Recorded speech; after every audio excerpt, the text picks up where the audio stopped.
అవినీతి నిరోధక శాఖ అధికారులు జెట్ స్పీడ్తో తమ విధులు నిర్వహిస్తున్నారు. ఇటీవల రాష్ట్ర వ్యాప్తంగా విస్తృత స్థాయిలో దాడులు నిర్వహిస్తున్న ఏసీబీ అధికారులు అవినీతి అధికారుల భరతం పడుతూనే ఉన్నారు.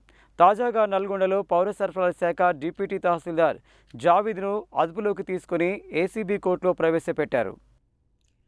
వివరాల్లోకి వెళితే మిర్యాలగూడ డివిజన్ పరిధిలో అక్రమంగా రేషన్ బియ్యం రవాణా చేస్తున్న 4 చక్రాల ఆటోలు, ట్రాలీలను పోలీసులు వలపన్ని మరీ పట్టుకున్నారు.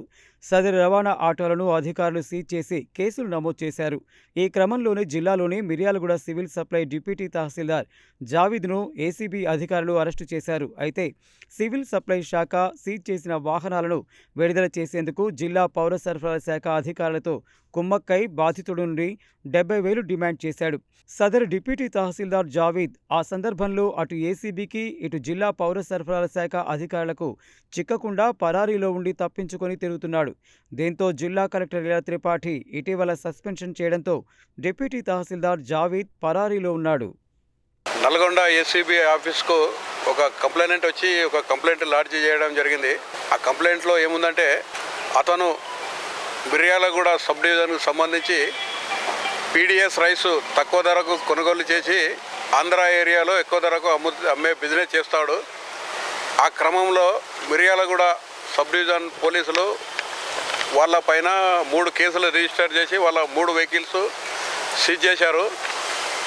ఆ సీజ్ చేసిన వెహికల్కు రిలీజింగ్ ఆర్డరు, తర్వాత ఈ కలెక్టర్ గారి కోర్టులో ఆర్డర్ ఇప్పించడానికి ప్రాసెస్ చేయడానికి ఈ civil supplies deputy tahsildar Shaikh Javeed, ఆ డిప్యూటీ తహసీల్దారు మిర్యాలగూడ గారు ఎవరైతే ఆ వెహికల్స్ సీజ్ ఉన్నాయో వాళ్ళని అప్రోచ్ అయ్యి 1 lakh డిమాండ్ చేశాడు.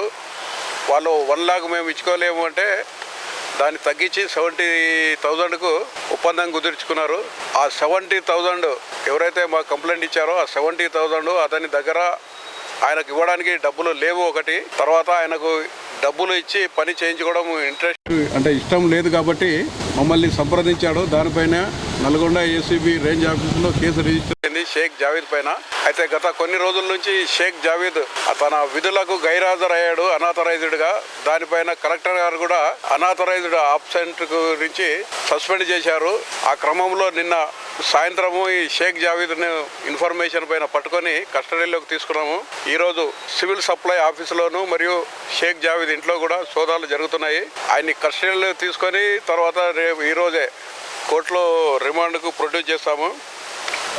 కాబట్టి మీ ద్వారా ప్రజలందరికీ తెలియజేయనది ఏమనంటే ఎవరైనా ప్రభుత్వోద్యోగి తను చేయాల్సిన పని చేయకుండా లంచములు కానీ బ్రైబ్ కానీ డిమాండ్ చేస్తే ఏసీబీ టోల్ ఫ్రీ నంబర్ ఉంటుంది 1064. I repeat 1064. దానికి కానీ ఏసీబీ తెలంగాణ ట్విట్టర్ కానీ ఏసీబీ తెలంగాణ ఫేస్బుక్ కానీ కంప్లైంట్ చేయాలి. అలా కంప్లైంట్ చేసిన వారి వివరాలు గోప్యంగా ఉంచి అట్టి కంప్లైంట్పై విచారణ చేసి ఎవిడెన్స్ కలెక్ట్ చేసి కరెక్ట్ అయితే వారిపైన యాక్షన్ తీసుకోవడం జరుగుతుంది.